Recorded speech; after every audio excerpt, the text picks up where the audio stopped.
What's up, everybody? Thank you for tuning in today to another episode here at Airbnb Rental Empire.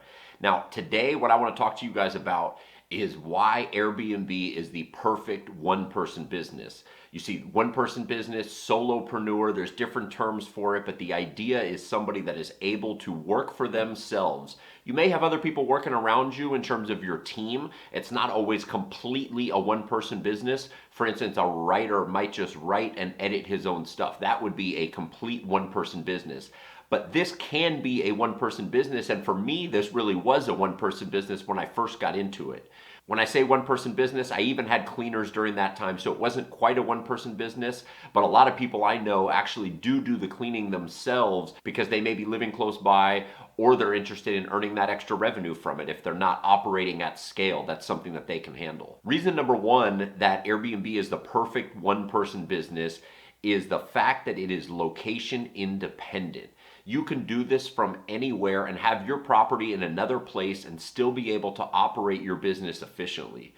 For instance, I have traveled to many different places for extended periods of time. I've been in Europe for months at a time. Now, for instance, most recently, we were in Brazil for 3 months during that time, and I didn't have any real contact with my properties, obviously, because I was in Brazil and I wasn't able to see my properties in Southern California. Now, funny enough, during that time, actually was able to secure a property to do Airbnb rental arbitrage in Brazil. So when I say I didn't see any properties, I actually did see one of them because I was living in it during that time. The fact that you can live abroad for an extended period of time, handle the guest communications, have people that are the eyes and ears of the property or going to fix things at the property while you are away, that to me is one of the strongest reasons that I love Airbnb as a one-person business. When I say one-person business, again, in my case, I'm operating at scale. I have 15 plus properties, so I have other people around me that help.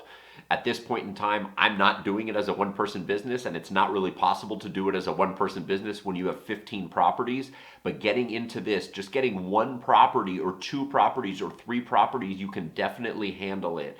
And to me, I think that the minimum you should be earning from those is anywhere between $2,000 and $5,000 per month per property. If it's anything less than that, I wouldn't take it. Now, everybody's financial situation is a little bit different, so you may take on something a little bit smaller than that, but that is my baseline that I look for in terms of profitability per property. Now, again, if you're operating a one-person business and operating independently as a solopreneur, having physical meetings or even Zoom meetings, for example, that is not something that's going to work very well for your business model. In this case, with the Airbnb arbitrage and the Airbnb business as a whole, you don't have any Zoom meetings. Rarely do I even have to get on a phone call with anybody. Occasionally, something really bad happens. You have a major incident, a major plumbing leak or something like that. Even most of the time, that can be handled strictly through messaging on the Airbnb platform or whatever booking platform you use, or in my case, the property management software that I use. And then also between the property management software communication and SMS, that covers about 95 to 98% of the communication that I do with guests. With every reservation, I have approximately, I would say on average, 5 to 8 messages per booking that you have to deal with on average. Occasionally you'll have less than that, occasionally you'll have a little bit more than that. But that is even the questions that are leading up to the booking. So maybe people will ask a basic question about how far you are from the airport or whatever that is. Then I have templates that get sent out to the guests so that they get the access instructions, they get all the information they need. And if I've done that right, then there isn't going to be too much more that they're going to ask me. They may ask me for a restaurant recommendation or something like that, but even that is provided to them in the guidebook that we use. So between 5 and 8 messages per guest, and then I have around 7 or 8 bookings per month. So I have anywhere between 25 and let's say 65 messages total that I have to deal with on a monthly basis per property. Now, majority of that is not even something that I have to personally do at all. I have a team at this point in time that I have outsourced to handle majority of the guest communication. We also have templates that we use that are going to answer almost all of the questions that guests are going to ask.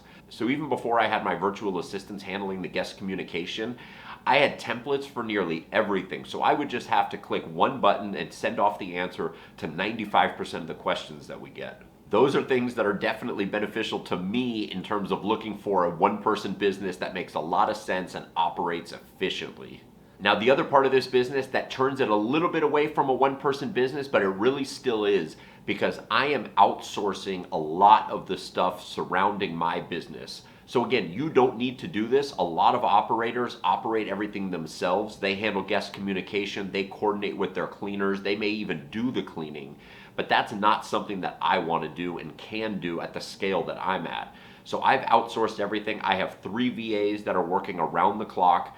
In addition to all the guest communication that they also handle my accounting, they handle social media stuff, they handle maintenance, they handle coordinating repairs, they handle basically everything on a day-to-day basis that I have to deal with in the business. Where I still step in and get involved is when it comes down to finances, and it involves basically refunds to guests or people asking for discounts or something like that. I haven't given them full autonomy on that. They do have some autonomy to make some decisions themselves, but ultimately the buck still stops with me, and I want to make sure that I'm in control of the finances. So I do have a pretty good eye on that at all times. Even that though, if you want to, you can definitely make it to where you are not having to do basically anything on the property.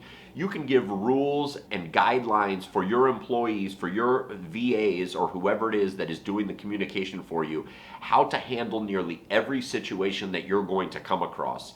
And if you give them that carte blanche, you are able to sit on a tropical island with a drink in hand and not have to worry about anything. You've given all the responsibility to them, and as long as you've put in good systems in place that address any potential issues that can come up in terms of how to handle that as well, then you're in a good place and you can operate this thing completely remotely. This is why in 2022 going into 2023, the Airbnb business, in my case Airbnb rental arbitrage business, is the perfect one-person business for the solopreneur or aspiring solopreneur looking to get freedom and looking to get out of the rat race and out of the traditional economic model that has been molded into us since a young age, which involve these 9-to-5 jobs, get a good career and do that. You can make a lot more money in this industry today doing that than you're going to make on a 9-to-5 job, and you're going to have a lot more time and freedom to do things that you enjoy to do and passions that you really care about. I hope you guys enjoyed this video. If you're not already a subscriber, please do subscribe. Hit like, send me some comments. I'm here to answer your guys' questions. I want to help you guys in your journey to either get into the business or to scale your business to the level that I'm at with 15+ properties. Thanks for watching, guys.